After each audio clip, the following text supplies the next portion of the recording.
وہ ایک وادی سے گزر رہے تھے۔ انہیں کسی عورت کی آہوزاری سنائی دی، مردانہ آوازیں بھی سنائی دی۔ ان سے صاف پتہ چلتا تھا کہ لڑکی پر زبردستی کی جا رہی ہے۔ ایک شتر سوار اترا اور اس چٹان پر چڑھ گیا جس کی دوسری طرف سے آوازیں آ رہی تھیں۔ اس نے چھپ کر دیکھا، ادھر 4 گھوڑے کھڑے تھے اور 4 آدمی بھی تھے، چاروں سوڈانی حبشی تھے۔ ایک بڑی ہی خوبصورت لڑکی تھی جو دوڑی جا رہی تھی۔ ایک حبشی نے اسے پکڑ لیا اور اسے بازوؤں میں دبوچ کر اٹھا لیا اور اسے اپنے ساتھیوں کے درمیان کھڑا کر کے اس کے سامنے گھٹنوں کے بل ہو گیا۔ اس نے اپنے سینے پر ہاتھ باندھ کر کہا، تم مقدس لڑکی ہو، اپنے آپ کو تکلیف میں ڈال کر ہمیں گنہگار نہ کرو۔ دیوتاؤں کا قہر تمہیں جلا ڈالے گا یا ہمیں پتھر بنا دے گا۔ میں مسلمان ہوں، لڑکی نے چلا کر کہا، تمہارے دیوتاؤں پر لعنت بھیجتی ہوں، مجھے چھوڑ دو ورنہ میں تم سب کو خلیفہ کے کتوں سے بوٹی بوٹی کرا دوں گی۔ تم اب خلیفہ کی ملکیت نہیں، ایک حبشی نے اس سے کہا، اب تم اس دیوتا کی ملکیت ہو جس کے ہاتھ میں آسمان کی بجلیوں کا قہر، ناگوں کا زہر اور شیروں کی طاقت ہے۔ اس نے تمہیں پسند کر لیا ہے، اب جو کوئی تمہیں اس سے چھیننے کی کوشش کرے گا اسے صحرا کی ریت جلا کر راکھ کر دے گی۔ ایک حبشی نے دوسرے سے کہا، میں نے تمہیں کہا تھا کہ یہاں نہ رکو مگر تم آرام کرنا چاہتے تھے۔ اسے بندھا ہوا لے چلتے اور شام سے پہلے پہلے منزل پر پہنچ جاتے۔ کیا ہمارے گھوڑے تھک نہیں گئے تھے؟ حبشی نے جواب دیا، ہم ساری رات کے جاگے ہوئے نہیں تھے، اسے پھر باندھ لو اور چلو۔ اس نے لڑکی کو دبوچ لیا، اچانک اس کی پیٹھ میں ایک تیر اتر گیا، اس کی گرفت لڑکی سے ڈھیلی ہو گئی۔ لڑکی اسے دھکا دے کر بھاگنے لگی تو دوسرے آدمی نے اسے پکڑ کر گھسیٹا اور گھوڑوں کی اوٹ میں ہو گیا۔ ایک اور تیر آیا، ایک آدمی کی گردن میں لگا اور وہ آدمی بری طرح تڑپنے لگا۔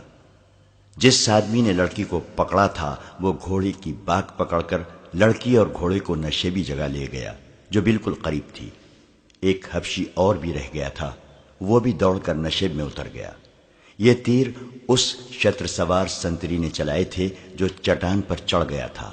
اس نے بعد میں جو بیان دیا اس میں اس نے کہا تھا کہ وہ دیوتاؤں کے نام سے ڈر گیا تھا، لیکن لڑکی نے جب یہ کہا کہ میں مسلمان ہوں اور میں دیوتاؤں پر لعنت بھیجتی ہوں تو سنتری کا ایمان بیدار ہو گیا۔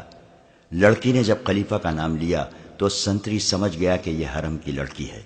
اس کا لباس، اس کی شکل و صورت اور اس کی ڈیل ڈول بتا رہی تھی کہ یہ معمولی درجے کی لڑکی نہیں، اسے اغوا کیا جا رہا ہے اور اسے سوڈان میں لے جا کر فروخت کیا جائے گا۔ سنتری کو یہ معلوم تھا کہ تھوڑے دنوں بعد سوڈانی حبشیوں کا ایک میلہ لگنے والا ہے جس میں لڑکیوں کی خرید و فروخت ہوتی ہے۔ فوج کو سلطان ایوبی نے یہ حکم دے رکھا تھا کہ عورت کی عزت کی حفاظت کی جائے گی۔ ایک عورت کی عزت کو بچانے کے لیے 1 درجن آدمیوں کے قتل کی بھی اجازت تھی۔ سنتری نے یہ ساری باتیں سامنے رکھ کر فیصلہ کر لیا کہ اس لڑکی کو بچانا ہے۔ اس نے 2 تیر چلائے اور 2 حبشی مار ڈالے۔ اس نے غلطی یہ کی کہ باقی 2 حبشیوں کو پکڑنے کے لیے نیچے اتر آیا، اپنے اونٹ پر سوار ہوا اور اپنے ساتھیوں کو بتایا کہ بردہ فروشوں کا تعاقب کرنا چاہیے۔ وہ تینوں اونٹوں کو دوڑاتے دوسری طرف گئے مگر انہیں چٹان کا چکر کاٹ کر جانا پڑا۔ اس نے یہ بھی نہ سوچا کہ اونٹ گھوڑے کا تعاقب کر سکتا ہے یا نہیں۔ ان تینوں میں سے تیر کمان صرف اسی سنتری کے پاس تھا، باقی 2 کے پاس برچیاں اور تلواریں تھیں۔ وہ جب اس جگہ پہنچے جہاں لڑکی اور حبشیوں کو دیکھا گیا تھا تو وہاں 2 لاشوں کے سوا کچھ بھی نہ تھا۔ سوڈانی حبشی لڑکی کو بھی لے گئے تھے اور اپنے مرے ہوئے ساتھیوں کے گھوڑوں کو بھی۔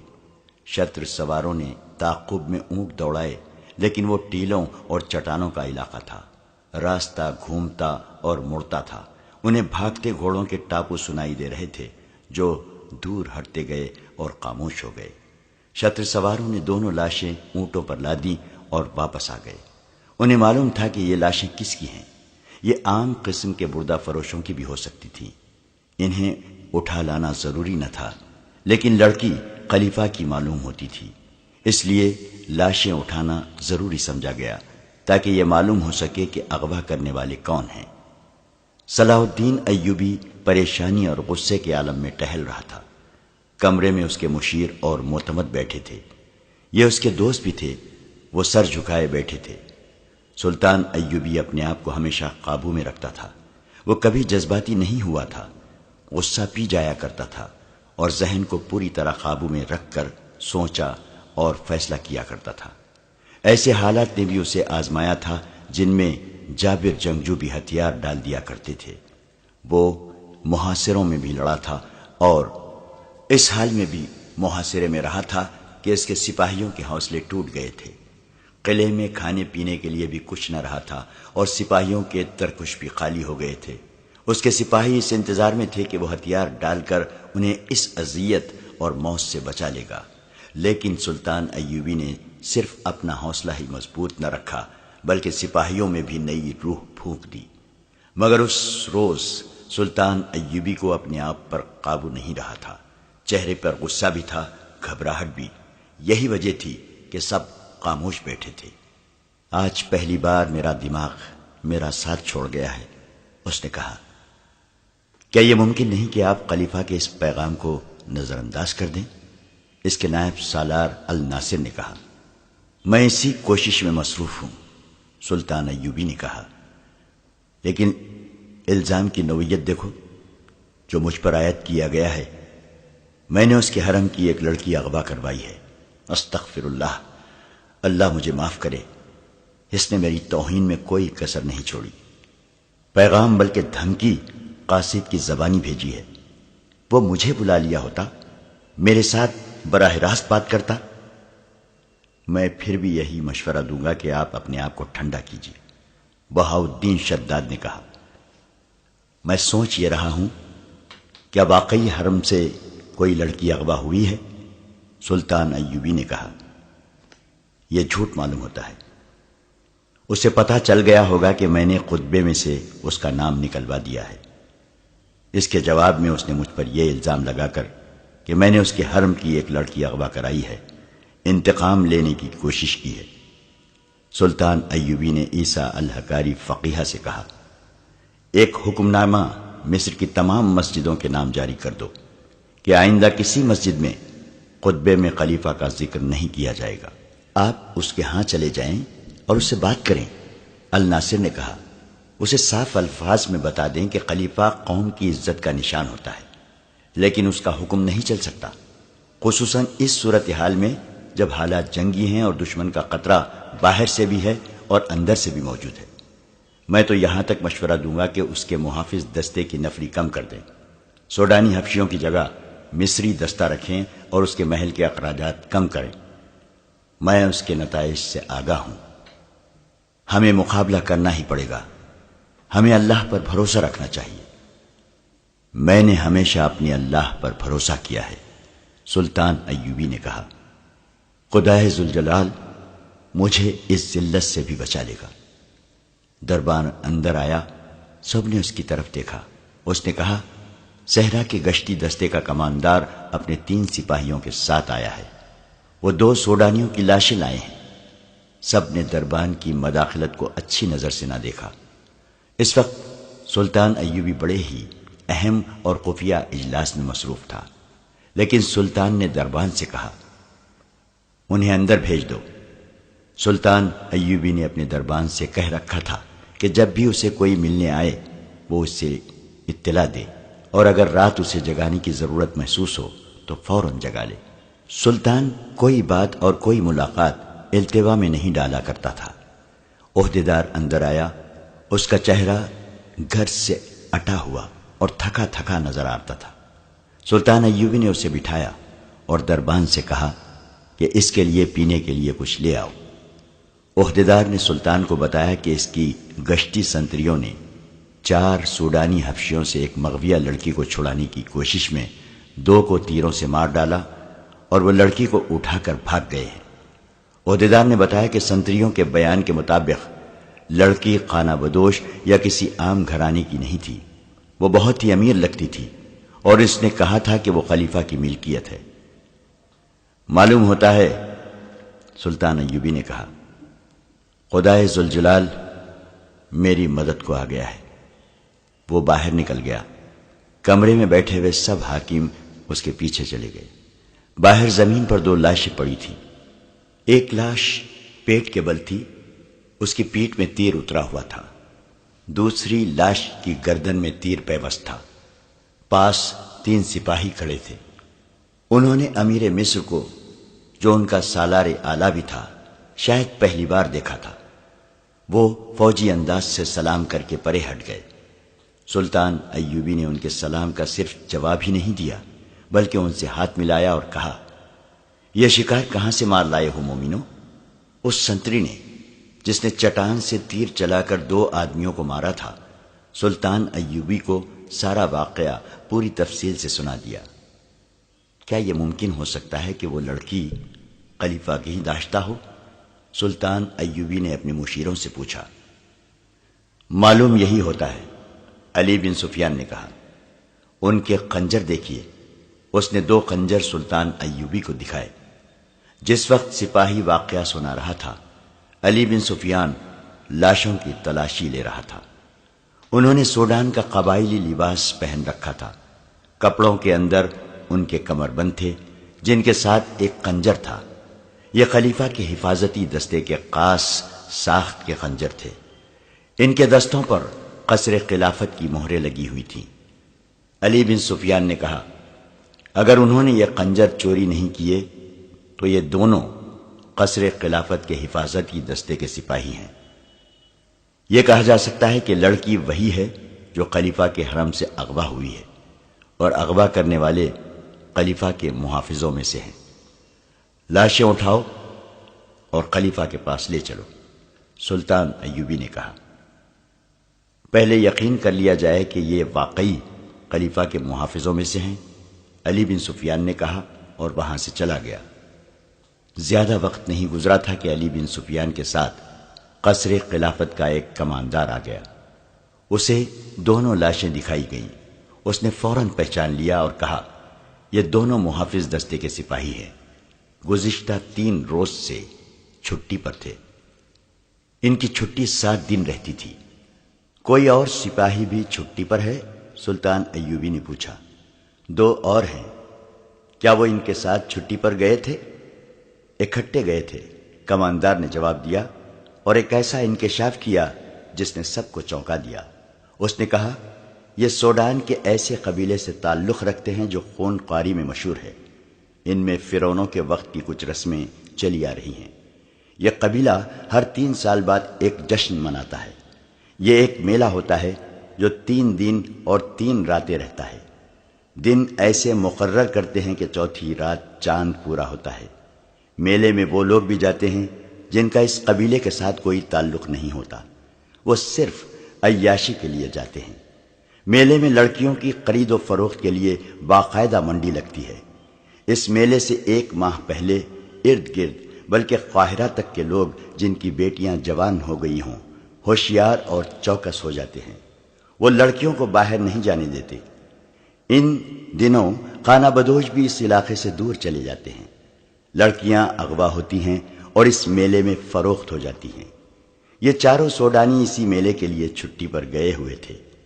میلہ 3 روز بعد شروع ہو رہا ہے۔ کیا ان کے متعلق یہ کہا جا سکتا ہے کہ خلیفہ کے حرم کی لڑکی انہوں نے اغوا کی ہوگی؟ علی بن سفیان نے پوچھا۔ میں یقین کے ساتھ نہیں کہہ سکتا، کماندار نے جواب دیا۔ یہ کہہ سکتا ہوں کہ ان دنوں میں اس قبیلے کے لوگ جان کا خطرہ مول لے کر بھی لڑکیاں اغوا کرنے کی کوشش کرتے ہیں، اور یہ خونخوار اتنے ہیں کہ اگر کسی لڑکی کے وارث میلے میں چلے جائیں اور اپنی لڑکی لینے کی کوشش کریں تو انہیں قتل کر دیا جاتا ہے۔ لڑکیوں کے گاہکوں میں مصر کے امیر، وزیر اور حاکم بھی ہوتے ہیں۔ میلے میں ایسے عارضی قہبہ خانے کھل جاتے ہیں جہاں جوا، شراب اور عورت کے شیدائی دولت لٹاتے ہیں۔ اس جشن کی آخری رات بڑی پراسرار ہوتی ہے۔ کسی خفیہ جگہ ایک نوجوان اور غیر معمولی طور پر حسین لڑکی کو قربان کیا جاتا ہے۔ یہ کسی کو بھی معلوم نہیں کہ لڑکی کو کہاں اور کس طرح قربان کیا جاتا ہے۔ یہ کام ان کا ایک مذہبی پیشوا، جسے حبشی خدا بھی کہتے ہیں، کرتا ہے۔ ان کے ساتھ بہت تھوڑے سے خاص آدمی اور 4-5 لڑکیاں ہوتی ہیں۔ لوگوں کو لڑکی کا کٹا ہوا سر اور خون دکھایا جاتا ہے، جسے دیکھ کر یہ قبیلہ پاگلوں کی طرح ناشتہ اور شراب پیتا ہے۔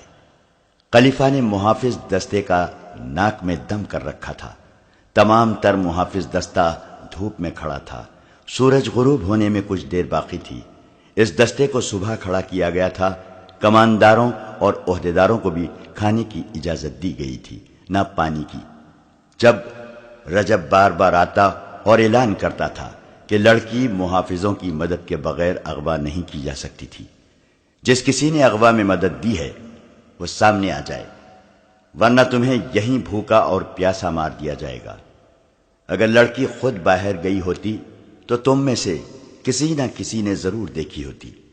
ان دھمکیوں کا کچھ اثر نہیں ہو رہا تھا۔ سب کہتے تھے کہ وہ بے گناہ ہیں۔ خلیفہ رجب کو ٹکنے نہیں دے رہا تھا۔ اس نے رجب سے کہتا تھا، مجھے لڑکی کا افسوس نہیں، پریشانی یہ ہے کہ جو اتنے کڑے پہرے سے لڑکی کو اغوا کر سکتے ہیں وہ مجھے بھی قتل کر سکتے ہیں۔ مجھے یہ ثبوت چاہیے کہ لڑکی کو صلاح الدین ایوبی نے اغوا کرایا ہے۔ رجب نے ہی اغوا کا بہتان سلطان ایوبی کے سر تھوپا تھا، مگر خلیفہ اسے کہہ رہا تھا کہ ثبوت لاؤ۔ رجب ثبوت کہاں سے لاتا؟ اس کی جان پر بن گئی تھی۔ وہ ایک بار پھر محافظ دستے کے سامنے گیا۔ غصے سے وہ باولا ہوا جا رہا تھا۔ وہ کئی بار دی ہوئی دھمکی ایک بار پھر دینے ہی لگا تھا کہ دروازے پر کھڑے سنتریوں نے دروازے کھول دیے اور اعلان کیا، امیر مصر تشریف لا رہے ہیں۔ بڑے دروازے میں سلطان ایوبی کا گھوڑا داخل ہوا۔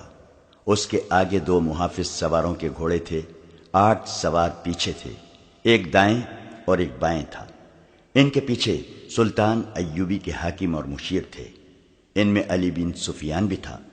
رجب نے خلیفہ کو اطلاع بھیج دی کہ سلطان صلاح الدین ایوبی آیا ہے۔ سب نے دیکھا کہ سلطان ایوبی کے اس جلوس کے پیچھے 4 پہیوں والی ایک گاڑی تھی، جس کے آگے 2 گھوڑے جٹے ہوئے تھے۔ گاڑی پر 2 لاشیں پڑی تھی، ایک سیدھی دوسری الٹی۔ تیر ابھی تک لاشوں میں اترے ہوئے تھے۔ ان لاشوں کے ساتھ وہ 3 چھتر سوار تھے جنہوں نے ان حبشیوں کو مارا تھا۔ خلیفہ باہر آ گیا۔ سلطان ایوبی اور اس کے تمام سوار گھوڑوں سے اترے۔ سلطان ایوبی نے اسی احترام کے ساتھ خلیفہ کو سلام کیا جس احترام کا وہ حقدار تھا۔ جھک کر اس سے مصافحہ کیا اور اس کا ہاتھ چوما۔ مجھے آپ کا پیغام مل گیا تھا کہ میں آپ کی حرم کی لڑکی واپس کر دوں۔ سلطان ایوبی نے کہا، میں آپ کے 2 محافظوں کی لاشیں لایا ہوں۔ یہ لاشیں مجھے بے گناہ ثابت کر دیں گی، اور میں حضور کی خدمت اقدس میں یہ گزارش کرنا ضروری سمجھتا ہوں کہ صلاح الدین ایوبی آپ کی فوج کا سپاہی نہیں ہے۔ جس خلافت کی آپ نمائندگی کر رہے ہیں وہ اس کا بھیجا ہوا ہے۔ خلیفہ نے صلاح الدین ایوبی کے تیور بھانپ لیے۔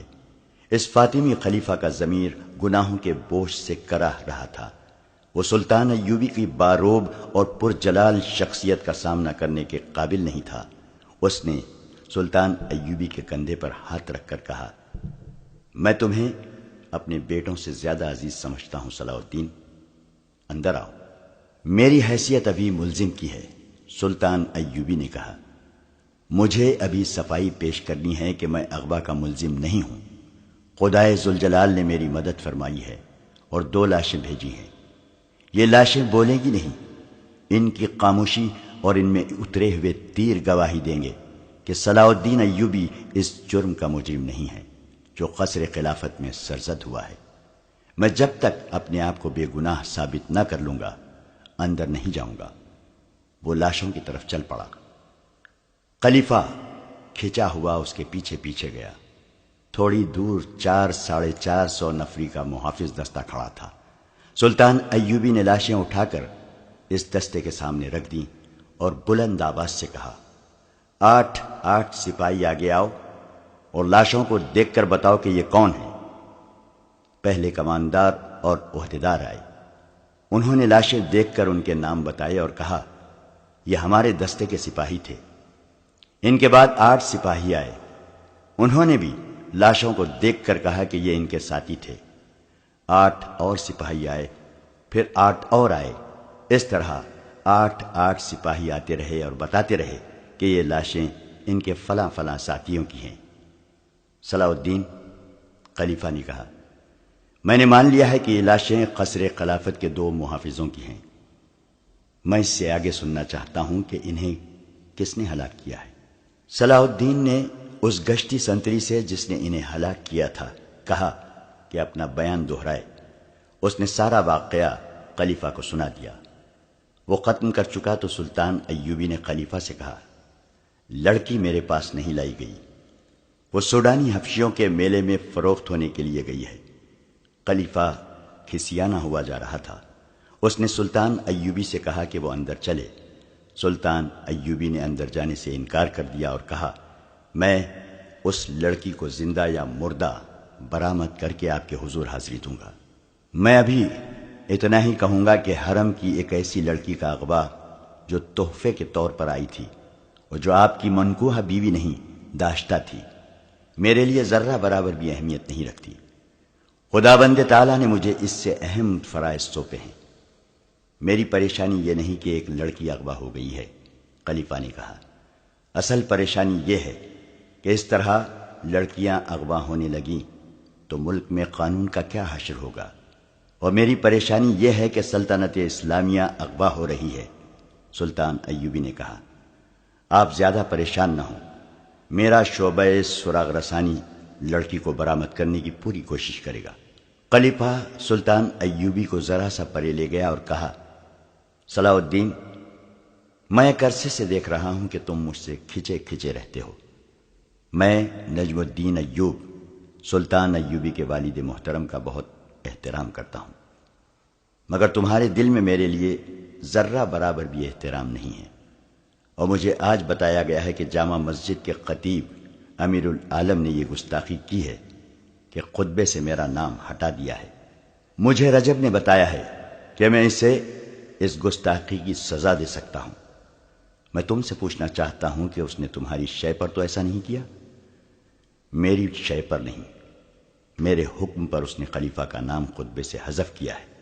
سلطان ایوبی نے کہا، صرف آپ کا نام نہیں بلکہ ہر اس خلیفہ کا نام خطبے سے ہٹا دیا گیا ہے جو آپ کے بعد آئے گا اور جو اس کے بعد آئے گا۔ کیا یہ حکم فاطمی خلافت کو کمزور کرنے کے لیے جاری کیا گیا ہے؟ خلیفہ نے پوچھا۔ مجھے شک ہے کہ یہاں عباسی خلافت لائی جا رہی ہے۔ حضور بہت بوڑھے ہو گئے ہیں، سلطان ایوبی نے کہا۔ قرآن نے شراب کو اسی لیے حرام کہا ہے کہ اس سے دماغ معوف ہو جاتا ہے۔ سلطان نے ذرا سوچ کر کہا، میں نے فیصلہ کیا ہے کہ کل سے آپ کے محافظ دستے میں رد و بدل ہوگا اور رجب کو میں واپس لے کر آپ کو نیا کماندار دوں گا، لیکن میں رجب کو یہاں رکھنا چاہتا ہوں۔ خلیفہ نے کہا، میں حضور سے درخواست کرتا ہوں کہ فوجی معاملات میں دخل دینے کی کوشش نہ کریں۔ سلطان ایوبی نے کہا اور علی بن سفیان کی طرف متوجہ ہوا جو 5 حبشی محافظوں کو ساتھ لیے آ رہا تھا۔ یہ 5 اسی قبیلے سے تعلق رکھتے ہیں۔ علی بن سفیان نے کہا، میں نے اس دستے سے مخاطب ہو کر کہا کہ اس قبیلے کے کوئی آدمی یہاں ہوں تو باہر آ جائیں۔ یہ 5 صفوں سے باہر آ گئے۔ ان کے متعلق مجھے ان کے کماندار نے بتایا ہے کہ پرسوں سے چھٹی پر جا رہے تھے۔ میں انہیں اپنے ساتھ لے جا رہا ہوں، لڑکی کے اغوا میں ان کا ہاتھ ہو سکتا ہے۔ صلاح الدین نے رجب کو بلا کر کہا، کل یہاں دوسرا کماندار آ رہا ہے، آپ میرے پاس آ جائیں گے، میں آپ کو منجنیقوں کی کمان دینا چاہتا ہوں۔ رجب کے چہرے کا رنگ بدل گیا۔ ام ارارہ کو گھوڑے پر ڈالے ہوئے جب وہ 2 حبشی اتنی دور نکل گئے جہاں انہیں تعاقب کا خطرہ نہ رہا تو انہوں نے گھوڑے روک دیے۔ لڑکی ایک بار پھر آزاد ہونے کو تڑپنے لگی۔ حبشیوں نے اس سے کہا، اس کا تڑپنا بیکار ہے، اب اگر اسے وہ آزاد بھی کر دیں تو وہ اس ریگستان سے زندہ نہیں نکل سکے گی۔ انہوں نے یہ بھی کہا کہ وہ اسے بے آبرو نہیں کرنا چاہتے۔ اگر ان کی نیت ایسی ہوتی تو وہ اس کے ساتھ وحشیوں جیسا سلوک کر چکے ہوتے۔ ام ارارہ حیران تھی کہ انہوں نے اسے چھیڑا تک نہیں تھا۔ انہیں تو جیسے احساس ہی نہیں تھا کہ اتنی دلکش لڑکی ان کے رحم و کرم پر ہے۔ ان میں سے ایک نے جو مارا جا چکا تھا، مرنے سے پہلے اس کے سامنے گھٹنوں کے بل بیٹھ کر التجا کی تھی کہ وہ تڑپ تڑپ کر اپنے آپ کو اذیت میں نہ ڈالے۔ ام ارارہ نے ان سے پوچھا کہ اسے کہاں لے جایا جا رہا ہے، تو اسے جواب دیا گیا کہ اسے آسمان کے دیوتا کی ملکہ بنانے کے لیے لے جا رہے ہیں۔ انہوں نے لڑکی کی آنکھوں پر پٹی باندھ دی اور اٹھا کر گھوڑے پر بٹھا دیا۔ اس نے آزاد ہونے کی کوشش ترک کر دی۔ اس نے دیکھ لیا تھا کہ یہ کوشش بے سود ہے۔ گھوڑے چل پڑے اور ام ارارہ ایک حبشی کے آگے گھوڑے پر بیٹھی ہچکولے کھاتی رہی۔ ایک جگہ رک کر اس کے منہ میں پانی ڈالا گیا اور گھوڑے چل پڑے۔ بہت دیر بعد خنکی سے ام ارارہ نے محسوس کیا کہ رات ہو گئی ہے۔ گھوڑے رک گئے۔ اس وقت تک اس نازک لڑکی کا جسم مسلسل گھوڑ سواری سے ٹوٹ چکا تھا۔ دہشت سے اس کا دماغ بیکار ہو گیا تھا۔ اسے گھوڑے رکتے ہی اپنے ارد گرد 3-4 مردوں اور 3 عورتوں کی ملی جلی آوازیں سنائی دینے لگیں۔ یہ زبان اس کی سمجھ سے بالا تھی۔ یہی حبشی راستے میں اس کے ساتھ عربی زبان میں باتیں کرتے تھے۔ ان کا لہجہ عربی نہیں تھا۔ ابھی اس کی آنکھوں سے پٹی نہیں کھولی گئی تھی۔ اس کی تو جیسے زبان بھی بند ہو گئی تھی۔ اسے کسی نے اٹھا کر کسی نرم چیز پر بٹھا دیا۔ یہ پالکی تھی۔ پالکی اوپر کو اٹھی اور اس کا یہ ایک نیا سفر شروع ہو گیا۔ اس کے ساتھ ہی دف کی ہلکی ہلکی گوجدار تھاپ سنائی دینے لگی اور عورتیں گانے لگیں۔ اس گانے کے الفاظ تو وہ سمجھ نہ سکتی تھی۔ اس کی لے میں جادو کا اثر تھا۔ یہ اثر ایسا تھا جس نے ام ارارہ کے خوف میں اضافہ کر دیا، لیکن اس خوف میں ایسا تاثر بھی پیدا ہونے لگا جیسے اس پر نشہ یا خمار طاری ہو رہا ہو۔ رات کی خنکی خمار میں لذت سی پیدا کر رہی تھی۔ ام ارارہ نے یہ چاہتے ہوئے کہ وہ پالکی سے کود جائے اور بھاگ اٹھے اور یہ لوگ اسے جان سے مار دیں، اس نے ایسی جرأت نہ کی۔ وہ محسوس کر رہی تھی کہ وہ ان انسانوں کے قبضے میں نہیں بلکہ کوئی اور ہی طاقت ہے جس نے اس پر قابو پا لیا ہے، اور اب وہ اپنی مرضی سے کوئی حرکت نہیں کر سکے گی۔ وہ محسوس کرنے لگی کہ پالکی بردار سیڑھیاں چڑھ رہے ہیں۔ وہ چڑھتے گئے۔ کم و بیش 30 سیڑھیاں چڑھ کر وہ ہموار چلنے لگے اور چند قدم چل کر رک گئے۔ پالکی زمین پر رکھ دی گئی۔ ام ارارہ کی آنکھوں سے پٹی کھول کر کسی نے اس کی آنکھوں پر ہاتھ رکھ لیے۔ تھوڑی دیر بعد ان ہاتھوں کی انگلیاں کھلنے لگیں اور لڑکی کو روشنیاں دکھائی دینے لگیں۔ آہستہ آہستہ ہاتھ اس کی آنکھوں سے ہٹ گئے۔ وہ ایک ایسی عمارت میں کھڑی تھی جو ہزاروں سال پرانی نظر آتی تھی۔ گول ستون اوپر تک چلے گئے تھے۔ ایک وسیع ہال تھا جس پر فرش روشنیوں میں چمک رہا تھا۔ دیواروں کے ساتھ ڈنڈے سے لگے ہوئے تھے اور ڈنڈوں کے سروں پر مشلوں کے شعلے تھے۔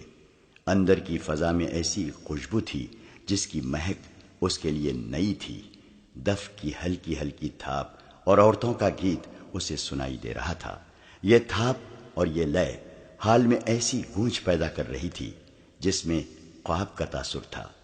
اس نے سامنے دیکھا، ایک چبوترا تھا جس کی 8-10 سیڑھیاں تھیں۔ چبوترے پر پتھر کے بت کا منہ اور سر تھا۔ اس کی ٹھوڈی کے نیچے تھوڑی سی گردن تھی، تھوڑی سی ماتھے تک۔ یہ پتھر کا چہرہ قداور انسان سے بھی 1.5-2 فٹ اونچا تھا۔ منہ کھلا ہوا تھا جو اتنا چوڑا تھا کہ ایک آدمی ذرا سا جھک کر اس میں داخل ہو سکتا تھا۔ منہ میں سفید دانت بھی تھے۔ یوں لگتا تھا جیسے یہ چہرہ قہقہے لگا رہا ہو۔ اس کے دونوں کانوں سے ڈنڈے نکلے ہوئے تھے جن کے باہر والے سروں پر مشلیں جل رہی تھیں۔ اچانک اس کی آنکھیں جو کم و بیش گز گز بھر چوڑی تھیں چمکنے لگیں۔ ان میں روشنی پھوٹنے لگی۔ عورتوں کے گیت کی لے بدل گئی۔ دف کی تھاپ میں جوش پیدا ہو گیا۔ پتھر کے منہ کے اندر روشنی ہو گئی۔ لمبے لمبے سفید چوٹے پہنے ہوئے 2 آدمی جھک کر منہ سے باہر آئے۔ منہ کے آگے 3 سیڑھیاں تھیں۔ ان آدمیوں کے رنگ سیاہ اور سروں پر پرندوں کے لمبے لمبے رنگا رنگ پر بندھے ہوئے تھے۔ منہ سے باہر آ کر ایک دائیں طرف اور ایک بائیں طرف کھڑا ہو گیا۔ مان بعد پتھر کے منہ میں ایک اور آدمی نمودار ہوا۔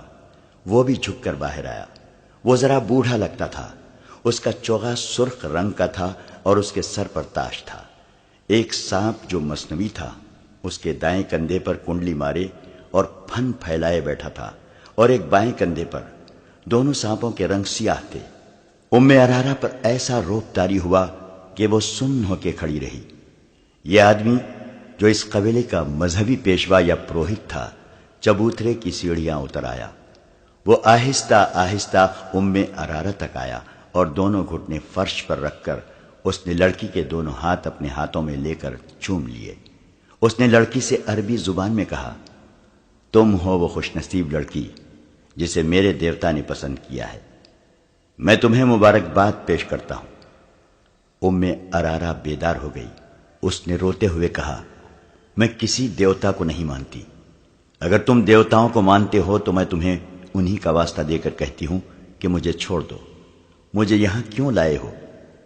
یہاں جو بھی آتی ہے یہی کہتی ہے، پروہت نے کہا، لیکن اس پر اس مقدس جگہ کا راز کھلتا ہے تو کہتی ہے کہ میں یہاں سے جانا نہیں چاہتی۔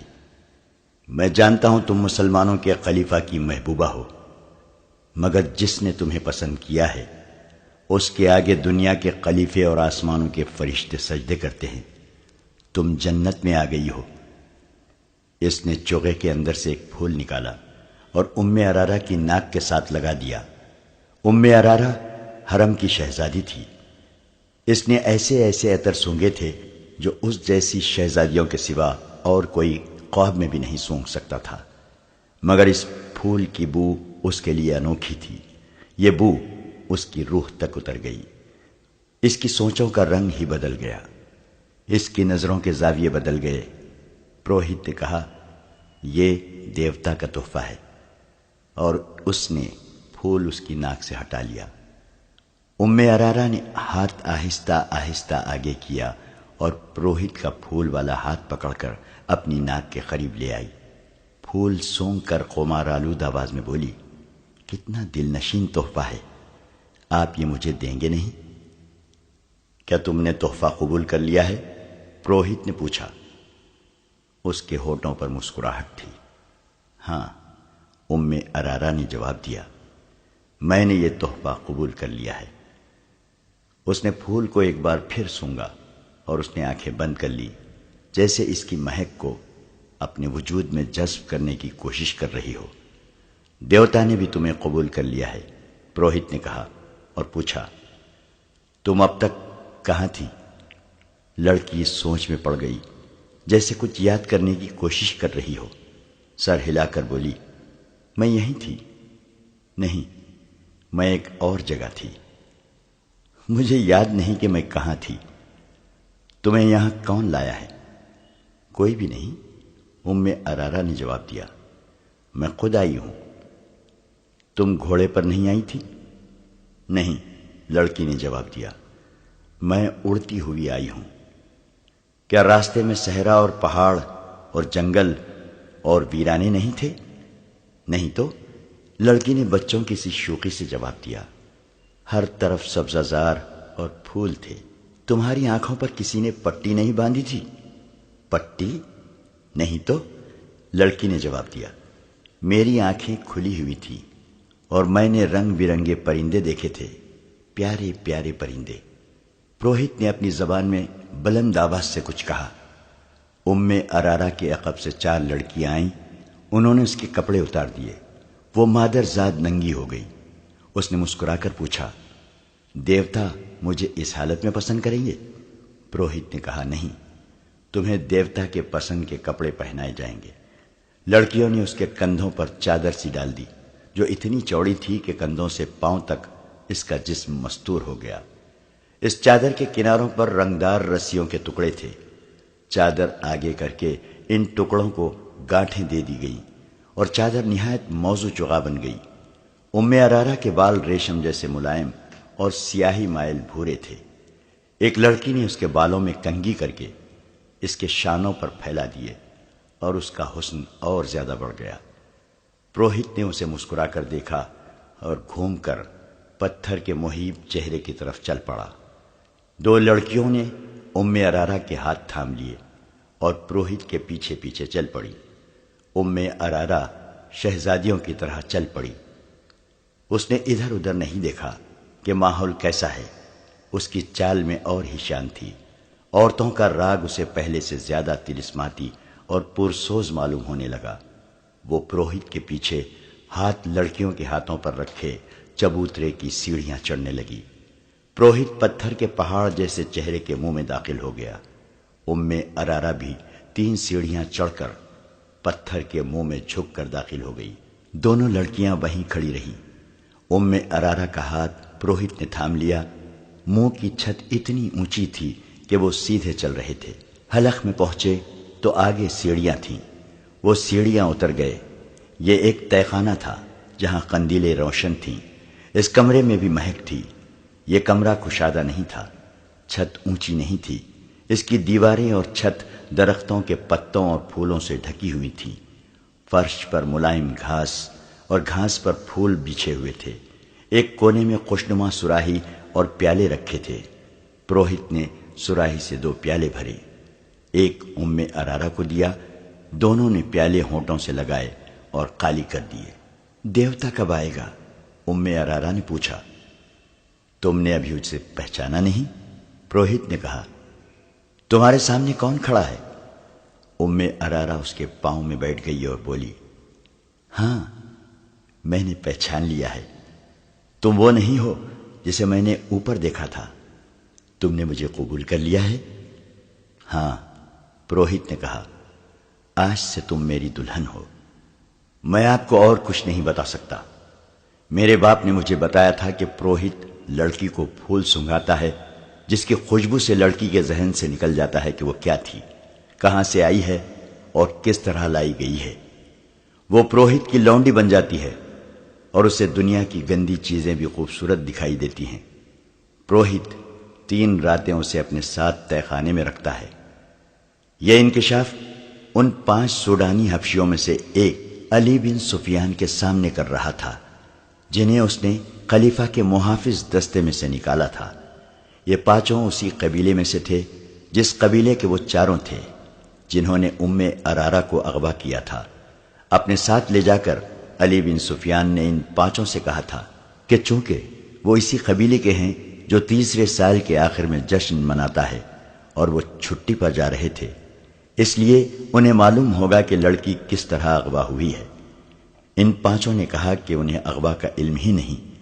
علی بن سفیان نے انہیں یہ لالچ بھی دیا کہ وہ سچ بتا دیں گے تو انہیں کوئی سزا نہیں دی جائے گی۔ پھر بھی وہ لا علمی کا اظہار کر رہے تھے۔ یہ قبیلہ وحشیانہ مزاج اور خونخواری کی وجہ سے مشہور تھا۔ انہیں سزا کا ڈر ذرہ برابر بھی نہ تھا۔ 5 بہت دلیری سے انکار کر رہے تھے۔ آخر علی بن سفیان کو وہ طریقے آزمانے پڑے جو پتھر کو بھی پگھلا دیتے ہیں۔ 5 کو الگ الگ کر کے علی بن سفیان انہیں اس جگہ لے گیا جہاں چیخیں اور آہ و بکا کوئی نہیں سنتا تھا۔ مسلسل اذیت اور تشدد سے کوئی ملزم مر جائے تو کسی کو پرواہ نہیں ہوتی تھی۔ یہ 5 سوڈانی بڑے ہی سخت جان معلوم ہوتے تھے۔ وہ رات بھر اذیت سہتے رہے۔ علی بن سفیان رات بھر جاگتا رہا۔ آخر انہیں اس امتحان میں ڈالا گیا جو آخری حربہ سمجھا جاتا تھا۔ یہ تھا چکر شکنجا۔ رہٹ کی طرح چوڑے اور بہت بڑے پہیے پر ملزم کو الٹا لٹا کر ہاتھ رسیوں سے چکر کے ساتھ باندھ دیے جاتے اور پاؤں ٹخنوں سے رسیاں ڈال کر فرش میں گاڑے ہوئے کیلوں سے کس دیے جاتے تھے۔ پہیے کو ذرا سا آگے چلایا جاتا تو ملزم کے بازو کندھوں سے اور ٹانگیں کولہوں سے الگ ہونے لگتی تھیں۔ بعض اوقات ملزم کو کھینچ کر پہیے کو ایک جگہ روک لیا جاتا تھا۔ اذیت کا یہ طریقہ ملزموں کو بے ہوش کر دیتا تھا۔ سحر کے وقت ایک ادھیڑ عمر حبشی نے علی بن سفیان سے کہا، میں سب کچھ جانتا ہوں لیکن دیوتا کے ڈر سے نہیں بتاتا۔ دیوتا مجھے بہت بری موت ماریں گے۔ کیا اس سے بڑھ کر کوئی بری موت ہو سکتی ہے جو میں تمہیں دے رہا ہوں؟ علی بن سفیان نے کہا، اگر تمہارے دیوتا سچے ہوتے تو وہ تمہیں اس شکنجے سے نکال نہ لیتے۔ تم اگر مرنے سے ڈرتے ہو تو موت یہاں بھی موجود ہے۔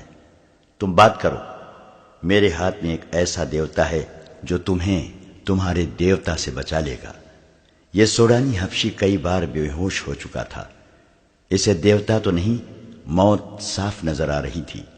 علی بن سفیان نے اس کی زبان کھول لی، اسے شکنجے سے کھول کر کھلایا پلایا اور آرام سے لٹا دیا۔ اس نے اعتراف کیا کہ ام ارارہ کو ان کے قبیلے کے 4 آدمیوں نے اغوا کیا تھا۔ وہ چاروں چھٹی چلے گئے تھے۔ انہوں نے اغوا کی رات اور وقت بتا دیا تھا۔ یہ 5 حبشی جو علی بن سفیان کے قبضے میں تھے اس رات پہرے پر تھے۔ اغوا کرنے والوں میں سے 2 کو اندر آنا تھا۔ انہیں بڑے دروازے سے داخل کرنے کا انتظام انہوں نے کیا تھا اور انہیں اغوا اور فرار میں پوری مدد دی تھی۔ اس حبشی نے بتایا کہ اس لڑکی کو دیوتا کی قربان گاہ پر قربان کیا جائے گا۔ ہر 3 سال بعد ان کا قبیلہ 4 روزہ جشن مناتا ہے، لیکن لڑکی اپنے قبیلے کی نہیں ہوتی۔ شرط یہ ہے کہ لڑکی غیر ملکی ہو، سفید رنگ کی ہو، اونچے درجے کے خاندان کی ہو اور اتنی خوبصورت ہو کہ لوگ دیکھ کر ٹھٹک جائیں۔ تو اس کا مطلب یہ ہے کہ ہر 3 سال بعد تمہارا قبیلہ باہر سے خوبصورت لڑکی اغوا کر کے لاتا ہے۔ علی بن سفیان نے پوچھا، نہیں، یہ غلط ہے۔ سوڈانی حبشی نے جواب دیا، 3 سال بعد صرف میلہ لگتا ہے۔ لڑکی کی قربانی 5 میلوں کے بعد یعنی ہر 15 سال بعد دی جاتی ہے۔ مشہور یہی ہے کہ ہر 3 سال بعد لڑکی قربان کی جاتی ہے۔ اس نے اپنے باپ کے حوالے سے وہ جگہ بتائی جہاں قربانی دی جاتی تھی۔ پروہت کو وہ دیوتا کا بیٹا کہتا تھا جہاں میلہ لگتا تھا۔ اس سے 1.5 میل جتنی دور ایک پہاڑی علاقہ تھا جہاں جنگل بھی تھا۔ یہ علاقہ زیادہ وسیع اور عریض نہیں تھا۔ اس کے متعلق مشہور تھا کہ وہاں دیوتا رہتے ہیں اور ان کی خدمت کے لیے جن اور پریاں بھی رہتی ہیں۔ لوگ اس لیے یہ باتیں مانتے تھے کہ ہر طرف صحرا اور اس میں جزیرے کی طرح کچھ علاقہ پہاڑی اور سرسبز تھا جو قدرت کا ایک عجوبہ تھا۔ یہ دیوتاؤں کا مسکن ہی ہو سکتا تھا۔ اس علاقے میں فرعونوں کے وقتوں کے کھنڈر تھے۔ وہاں ایک جھیل بھی تھی جس میں چھوٹے مگرمچھ رہتے تھے۔ قبیلے کا کوئی آدمی سنگین جرم کرے تو اسے پروہت کے حوالے کر دیا جاتا۔ پروہت اسے زندہ جھیل میں پھینک دیتا جہاں مگرمچھ اسے کھا جاتے تھے۔ پروہت انہی کھنڈروں میں رہتا تھا۔ وہاں ایک بہت بڑا پتھر کا سر اور منہ تھا جس میں دیوتا رہتا تھا۔ ہر 15ویں سال کے آخری دنوں میں باہر سے ایک لڑکی اغوا کر کے لائی جاتی جو پروہت کے حوالے کر دی جاتی تھی۔ پروہت لڑکی کو ایک پھول سنگھاتا تھا جس کی خوشبو سے لڑکی کے ذہن سے نکل جاتا تھا کہ وہ کیا تھی، کہاں سے آئی تھی اور اسے کون لایا تھا۔ اس پھول میں کوئی نشہ آور بو ڈالی جاتی تھی جس کے اثر سے وہ پروہت کو دیوتا اور اپنا خاوند سمجھ لیتی تھی۔ اسے وہاں کی گندی چیزیں بھی خوبصورت دکھائی دیتی تھیں۔ لڑکی کی قربانی انہی کھنڈرات میں دی جاتی تھی۔ لڑکی کو پروہت تہہ خانے میں اپنے ساتھ رکھتا تھا۔ اس جگہ 4 مرد اور 4 خوبصورت لڑکیاں رہتی تھیں۔ ان کے سوا اور کسی کو پہاڑوں کے اندر جانے کی اجازت نہیں تھی۔ لڑکی کو جب قربان گاہ پر لے جایا جاتا تھا تو اسے احساس ہی نہیں ہوتا تھا کہ اس کی گردن کاٹ دی جائے گی۔ وہ فخر اور خوشی سے مرتی تھی۔ اس کا دھڑ مگرمچھوں کی جھیل میں پھینک دیا جاتا اور بال کاٹ کر قبیلے کے ہر گھر میں تقسیم کر دیے جاتے تھے۔ ان بالوں کو مقدس سمجھا جاتا تھا۔ لڑکی کا سر خشک ہونے کے لیے رکھ دیا جاتا تھا۔ جب گوشت ختم ہو کر صرف کھوپڑی رہ جاتی تو اسے ایک غار میں رکھ دیا جاتا تھا۔ لڑکی کسی کو دکھائی نہیں جاتی تھی۔ 15 سال پورے ہو رہے ہیں اب کہ لڑکی کی قربانی دی جائے گی۔ اس حبشی نے کہا، ہم 9 آدمی مصر کی فوج میں بھرتی ہوئے تھے۔ ہمیں چونکہ نڈر اور وحشی سمجھا جاتا ہے اس لیے ہمیں خلیفہ کے محافظ دستے کے لیے منتخب کر لیا گیا۔ 2 مہینے گزرے، ہم نے اس لڑکی کو دیکھا۔ ایسی خوبصورت لڑکی ہم نے کبھی نہیں دیکھی تھی۔ ہم سب نے فیصلہ کر لیا کہ اس لڑکی کو اٹھا لے جائیں گے اور قربانی کے لیے پیش کریں گے۔ ہمارے ایک ساتھی نے، جو کل مارا گیا ہے، اپنے گاؤں جا کر قبیلے کے بزرگ کو بتا دیا تھا کہ اس بار قربانی کے لیے ہم لڑکی لائیں گے۔ ہم نے لڑکی کو اغوا کر لیا۔ یہ قصہ صلاح الدین ایوبی کو سنایا گیا تو وہ گہری سوچ میں کھو گیا۔ علی بن سفیان اس کے حکم کا منتظر تھا۔ سلطان ایوبی نے نقشہ دیکھا اور کہا، اگر جگہ یہ ہے تو یہ ہماری عملداری سے باہر ہے۔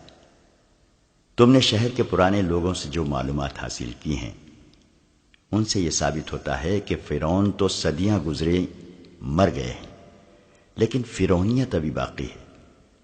بحیثیت مسلمان ہم پر یہ فرض عائد ہوتا ہے کہ ہم اگر دور نہ پہنچ سکیں تو قریبی پڑوس سے تو کفر اور شرک کا خاتمہ کریں۔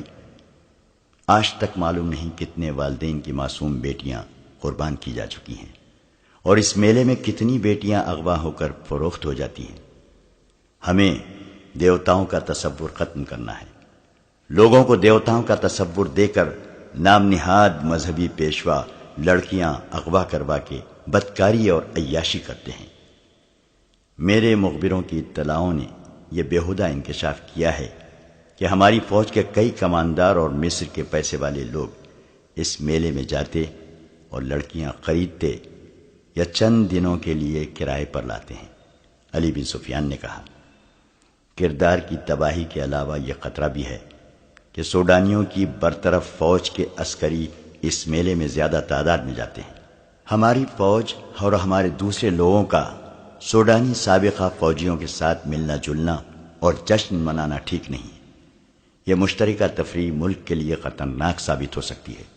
علی بن سفیان نے ذرا جھجک کر کہا، اور لڑکی کو قربان ہونے سے پہلے بچانا اور خلیفہ کے حوالے کرنا اس لیے بھی ضروری ہے کہ اسے معلوم ہو جائے کہ اس نے آپ پر اغوا کا جو الزام عائد کیا ہے وہ کتنا بے بنیاد اور لغو ہے۔ مجھے اس کی کوئی پرواہ نہیں علی، سلطان ایوبی نے کہا، میری توجہ اپنی ذات پر نہیں۔ مجھے کوئی کتنا ہی حقیر کہے، میں اسلام کی عظمت کے فروغ اور تحفظ کو بھول نہیں سکتا۔ میری ذات کچھ بھی نہیں، اور تم بھی یاد رکھو علی، اپنی ذات سے توجہ ہٹا کر سلطنت کے استحکام اور فلاح و بہبود پر مرکوز کر دو۔ اسلام کی عظمت کا امین خلیفہ ہوا کرتا تھا، مگر وقت گزرنے کے ساتھ ساتھ خلیفہ اپنی ذات میں گم ہوتے گئے اور اپنے نفس کا شکار ہو گئے۔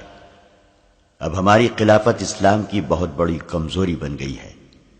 صلیبی ہماری اس کمزوری کو استعمال کر رہے ہیں۔ اگر تم کامیابی سے اپنے فرائض نبھانا چاہتے ہو تو اپنی ذات اور اپنے نفس سے دستبردار ہو جاؤ۔ خلیفہ نے مجھ پر جو الزام عائد کیا ہے اسے میں نے بڑی مشکل سے برداشت کیا ہے۔ میں اونچے وار کا جواب دے سکتا تھا، مگر میرا وار بھی اونچا ہوتا، پھر میں ذاتی سیاست بازی میں الجھ جاتا۔ مجھے خطرہ یہی نظر آ رہا ہے کہ ملت اسلامیہ کسی دور میں جا کر اپنے ہی حکمرانوں کی ذاتی سیاست بازیوں، خود پسندی، نفس پرستی اور اقتدار کی ہوس کی نظر ہو جائے گی۔ گستاخی کی معافی چاہتا ہوں محترم امیر، علی بن سفیان نے کہا۔ اگر آپ اس لڑکی کو قربان ہونے سے بچانا چاہتے ہیں تو حکم صادر فرمائیے۔ وقت بہت تھوڑا ہے، پرسوں سے میلہ شروع ہو رہا ہے۔ فوج میں یہ حکم فوراً پہنچا دو کہ اس میلے میں کسی فوجی کو شریک ہونے کی اجازت نہیں ہے۔ سلطان ایوبی نے نائب سالار کو بلا کر کہا، خلاف ورزی کرنے والے کو اس کے عہدے اور رتبے سے قطع نظر 50 کوڑے سر عام لگائے جائیں گے۔ اس حکم کے بعد اسکیم بننے لگی۔ متعلقہ حکام کو سلطان ایوبی نے بلا لیا تھا۔ اس نے سب سے کہا تھا کہ ہمارا مقصد یہ ہے کہ اس طلسم کو توڑنا ہے۔ یہ جگہ فرعونیت کی آخری نشانی معلوم ہوتی ہے۔ پہلے فوج کشی زیر بحث آئی، جو اس وجہ سے خارج از بحث کر دی گئی کہ اسے اس قبیلے کے لوگ اپنے اوپر باقاعدہ حملہ سمجھیں گے۔ لڑائی ہوگی جس میں میلہ دیکھنے والے بے گناہ لوگ بھی مارے جائیں گے، اور عورتوں اور بچوں کے مارے جانے کا بھی خطرہ ہے۔ یہ حل بھی پیش کیا گیا کہ اس سوڈانی حبشی کو رہنما کے طور پر ساتھ رکھا جائے اور اس جگہ چھاپا مار بھیجے جائیں جہاں لڑکی کو قربان کیا جائے گا۔ سلطان ایوبی نے حبشی کو ساتھ لے جانا پسند نہیں کیا کیونکہ دھوکے کا خطرہ تھا۔ اس وقت تک سلطان ایوبی کے حکم کے مطابق چھاپا ماروں اور شب کو مارنے والوں کا ایک دستہ تیار کیا جا چکا تھا۔ اسے مسلسل جنگی مشقوں سے تجربہ کار بنا دیا گیا تھا کہ وہ جابازوں کا دستہ تھا جنہیں جذبے کے لحاظ سے اس قدر پختہ بنا دیا گیا تھا کہ وہ اس پر فخر محسوس کرنے لگے کہ انہیں جس مہم پر بھیجا جائے گا اس سے وہ زندہ واپس نہیں آئیں گے۔ نائب سالار الناصر اور علی بن سفیان کے مشوروں سے یہ طے ہوا کہ صرف 12 چھاپا مار اس پہاڑی جگہ کے اندر جائیں گے جہاں پروہت رہتا ہے اور لڑکی قربان کی جاتی ہے۔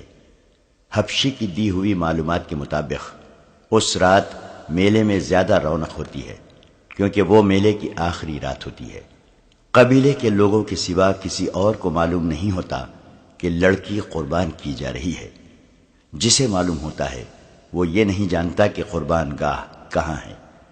ان معلومات کی روشنی میں یہ طے کیا گیا کہ 500 سپاہی میلہ دیکھنے والوں کے بھیس میں تلواروں وغیرہ سے مسلح ہو کر اس رات میلے میں موجود ہوں گے۔ ان میں سے 200 کے پاس تیر کمان ہوں گے۔ اس زمانے میں ان ہتھیاروں پر پابندی نہیں تھی۔ چھاپا ماروں کے ذہنوں میں واضح تصور کی صورت میں جو جگہ نقش کر دی جائے گی وہ براہ راست حملہ نہیں کریں گے۔ چھاپا ماروں کی طرح پہاڑی علاقے میں داخل ہوں گے، پہرے داروں کو خاموشی سے ختم کریں گے اور اصل جگہ پہنچ کر اس وقت حملہ کریں گے جب لڑکی قربان گاہ میں لائی جائے گی۔ اس سے قبل حملے کا یہ نقصان ہو سکتا ہے کہ لڑکی کو تہہ خانے ہی میں غائب یا ختم کر دیا جائے گا۔ یہ معلوم ہو گیا تھا کہ قربانی آدھی رات کے وقت پورے چاند میں دی جاتی ہے۔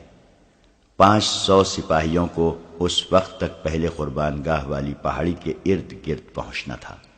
چھاپا ماروں کے لیے گھیرے میں آ جانے یا مہم میں ناکام ہونے کی صورت میں یہ ہدایت دی گئی کہ وہ فلیتے والا ایک آتشی تیر اوپر کو چلائیں گے۔ اس تیر کا شعلہ دیکھ کر یہ 500 نفری حملہ کر دے گی۔ اسی وقت 12 جانباز منتخب کر لیے گئے اور اس فوج میں سے جو 2 سال پہلے نور الدین زنگی نے سلطان ایوبی کی مدد کے لیے بھیجی تھی، 500 ذہین اور بے خوف سپاہی، عہدیدار اور کماندار منتخب کر لیے گئے۔ یہ لوگ عرب سے آئے تھے۔ مصر اور سوڈان کی سیاست بازیوں اور عقائد کا ان پر کچھ اثر نہ تھا۔ وہ صرف اسلام سے آگاہ تھے اور یہی ان کا عقیدہ تھا۔ وہ ہر اس عقیدے کے خلاف اٹھ کھڑے ہوتے تھے جسے وہ غیر اسلامی سمجھتے تھے۔ انہیں بتایا گیا کہ وہ ایک باطل عقیدے کے خلاف لڑنے جا رہے ہیں اور ہو سکتا ہے کہ انہیں اپنے سے زیادہ نفری سے مقابلہ کرنا پڑے اور لڑائی خونریز ہو، اور یہ بھی ہو سکتا ہے کہ ان کے سامنے کوئی ٹھہر ہی نہ سکے اور بغیر لڑائی کے مہم سر ہو جائے۔ انہیں اسکیم سمجھا دی گئی اور ان کے ذہنوں میں پہاڑی علاقے کا اور ان پہاڑوں کی بلندی جو زیادہ نہیں تھی اور ان میں گھری ہوئی قربان گاہ کا تصور بٹھا دیا گیا۔ 12 جابانزوں کو بھی ان کے ہدف کا تصور دیا گیا۔ انہیں ٹریننگ بڑی سختی سے دی گئی تھی۔ پہاڑیوں پر چڑھنا اور ریگستانوں میں دوڑنا، بھوک اور پیاس اونٹ کی طرح برداشت کرنا ان کے لیے مشکل نہیں تھا۔ قربانی کی رات کو 6 روز باقی تھے۔ 3 دن اور 3 راتیں چھاپا ماروں اور 500 سپاہیوں کو مشق کرائی گئی۔ چوتھے روز چھاپا ماروں کو اونٹوں پر روانہ کر دیا گیا۔ اونٹوں کی میانہ چال سے 1 دن اور آدھی رات کا سفر تھا۔ شتربانوں کو حکم دیا گیا تھا کہ چھاپا ماروں کو پہاڑی علاقے سے دور جہاں وہ کہیں اتار کر واپس آ جائیں۔ 500 کے دستے کو تماشائیوں کے بھیس میں 2-2 4-4 کی ٹولیوں میں گھوڑوں اور اونٹوں پر روانہ کیا گیا۔ انہیں جانور اپنے ساتھ رکھنے تھے۔ ان کے ساتھ ان کے کماندار بھی اس بھیس میں چلے گئے۔ میلے کی آخری رات تھی۔ پورا چاند ابھرتا آ رہا تھا۔ صحرا کی فضا شیشے کی طرح شفاف تھی۔ میلے میں انسانوں کے ہجوم کا کوئی شمار نہ تھا۔ کہیں نیم برہنہ لڑکیاں رقص کر رہی تھیں اور کہیں گانے والیوں نے مجمع لگا رکھا تھا۔ سب سے زیادہ بھیڑ اس چبوترے کے ارد گرد تھی جہاں لڑکیاں نیلام ہو رہی تھیں۔ ایک لڑکی کو چبوترے پر لایا جاتا، گاہک اسے ہر طرف سے دیکھتے، اس کا منہ کھول کر دانت دیکھتے، بالوں کو الٹا پلٹا کر کے دیکھتے، جسم کی سختی اور نرمی محسوس کرتے اور بولی شروع ہو جاتی۔ وہاں جوا بھی تھا، شراب بھی تھی۔ اگر وہاں نہیں تھا تو قانون نہیں تھا، پوری آزادی تھی۔ دور دور سے آئے ہوئے لوگوں کے خیمے میلے کے ارد گرد نصب تھے۔ تماشائی مذہب اور اخلاق کی پابندیوں سے آزاد تھے۔ انہیں معلوم نہیں تھا کہ ان سے تھوڑی ہی دور جو پہاڑیاں ہیں، ان میں ایک خوبصورت لڑکی کو ذبح کرنے کے لیے تیار کیا جا رہا ہے، اور وہاں ایک انسان دیوتا بنا ہوا ہے۔ وہ اتنا ہی جانتے تھے کہ ان پہاڑیوں میں گھرا ہوا علاقہ دیوتاؤں کا پائے تخت ہے، جہاں جن اور بھوت پہرا دیتے ہیں، اور کوئی انسان وہاں جانے کی سوچ بھی نہیں سکتا۔ انہیں یہ بھی معلوم نہ تھا کہ ان کے درمیان اللہ کے 500 سپاہی گھوم پھر رہے ہیں، اور 12 انسان دیوتاؤں کے پائے تخت کی حدود میں داخل ہو چکے ہیں۔ صلاح الدین ایوبی کے 12 چھاپا ماروں کو بتایا گیا تھا کہ پہاڑیوں کے اندرونی علاقے میں داخل ہونے کا راستہ کہاں ہے، لیکن وہاں سے وہ داخل نہیں ہو سکتے تھے، کیونکہ وہاں پہرے کا خطرہ تھا۔ انہیں بہت دشوار راستے سے اندر جانا تھا۔ انہیں بتایا گیا تھا کہ پہاڑیوں کے ارد گرد کوئی انسان نہیں ہوگا، مگر وہاں انسان موجود تھے، جس کا مطلب یہ تھا کہ اس حبشی نے علی بن سفیان کو غلط بتایا تھا کہ اس علاقے کے گرد کوئی پہرا نہیں ہوتا۔ پہاڑیوں کا یہ خطہ 1 میل بھی لمبا نہیں تھا اور اسی قدر چوڑا تھا۔ وہ چونکہ تربیت یافتہ چھاپا مار تھے، اس لیے وہ بکھر کر اور احتیاط سے آگے گئے تھے۔ ایک چھاپا مار کو اتفاق سے ایک درخت کے قریب ایک متحرک سایہ نظر آیا۔ چھاپا مار چھپتا اور رینگتا اس کے عقب میں چلا گیا، قریب جا کر اس پر جھپٹ پڑا، اس کی گردن بازو کے شکنجے میں لے کر خنجر کی نوک اس کے دل پر رکھ دی۔ گردن ڈھیلی چھوڑ کر اس سے پوچھا کہ تم یہاں کیا کر رہے ہو اور یہاں کس قسم کا پہرا ہے؟ وہ حبشی تھا۔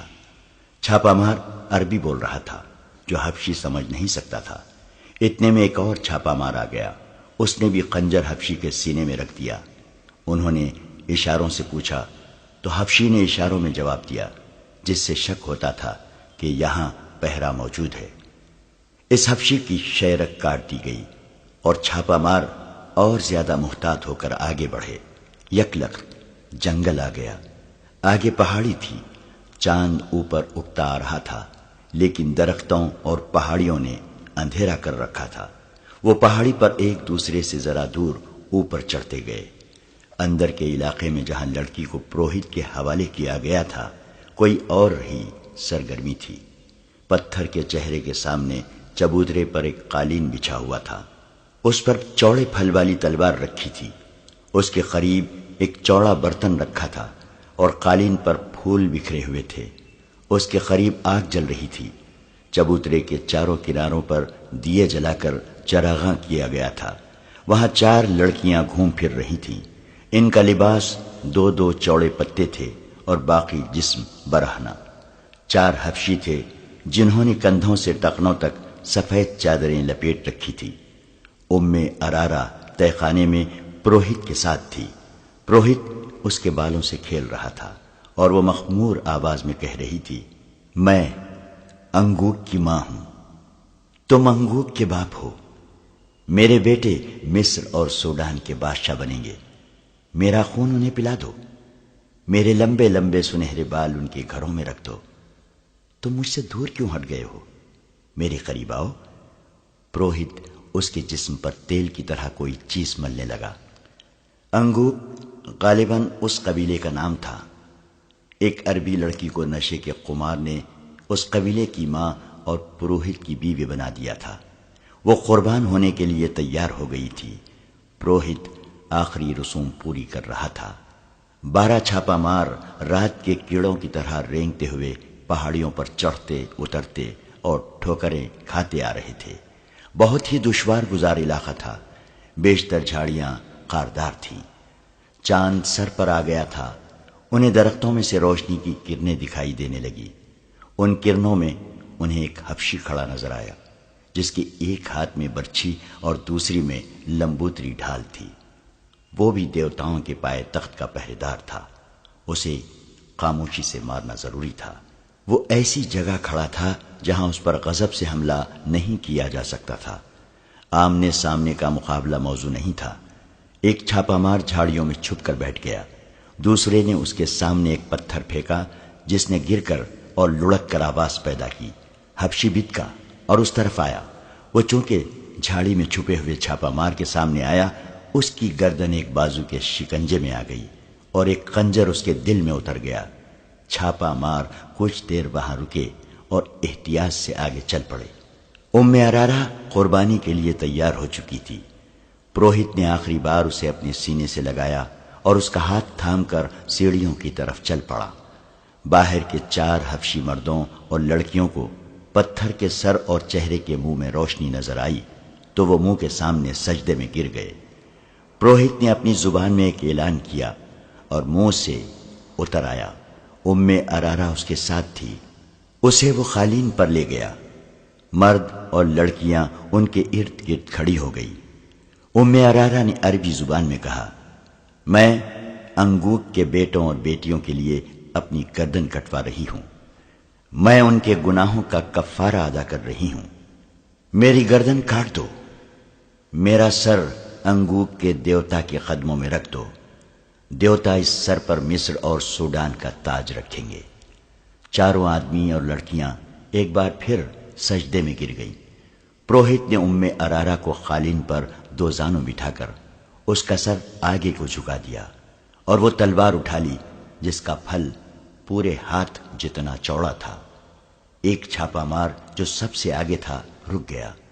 اس نے سرگوشی کر کے پیچھے آنے والے کو روک لیا۔ پہاڑی کی بلندی سے انہیں چبوترا اور پتھر کا سر نظر آیا۔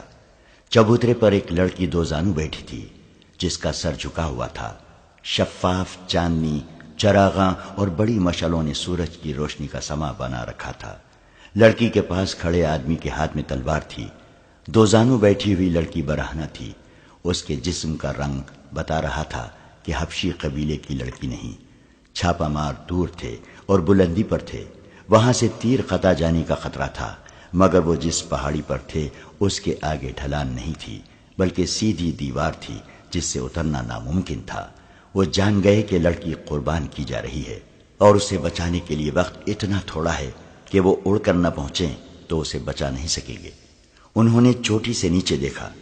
چاندنی میں انہیں ایک جھیل نظر آئی۔ انہیں بتایا گیا تھا کہ وہاں ایک جھیل ہے جس میں مگرمچھ رہتے ہیں۔ دائیں طرف ڈھلان تھی لیکن وہ بھی تقریباً دیوار کی طرح۔ وہاں جھاڑیاں اور درخت تھے۔ انہیں پکڑ پکڑ کر اور ایک دوسرے کے ہاتھ تھام کر وہ ڈھلان اترنے لگے۔ ان میں سے آخری جانباز نے اتفاق سے سامنے دیکھا۔ چاندنی میں سامنے کی چوٹی پر اسے ایک حبشی کھڑا نظر آیا۔ اس کے ایک ہاتھ میں ڈھال تھی اور دوسرے ہاتھ میں برچھی جو اس نے تیر کی طرح پھینکنے کے لیے تان رکھی تھی۔ چھاپا ماروں پر چاندی نہیں پڑ رہی تھی۔ حبشی ابھی شک میں تھا۔ آخری چھاپا مار نے کمان میں تیر ڈالا۔ رات کی خاموشی میں کمان کی آواز سنائی دی۔ تیر حبشی کی شہرک میں لگا اور وہ لڑکتا ہوا نیچے آ رہا۔ چھاپا مار ڈھلان اترتے گئے، گرنے کا خطرہ ہر قدم پر تھا۔ پروہت نے تلوار کی دھار ام ارارہ کی گردن پر رکھی اور اوپر اٹھائی۔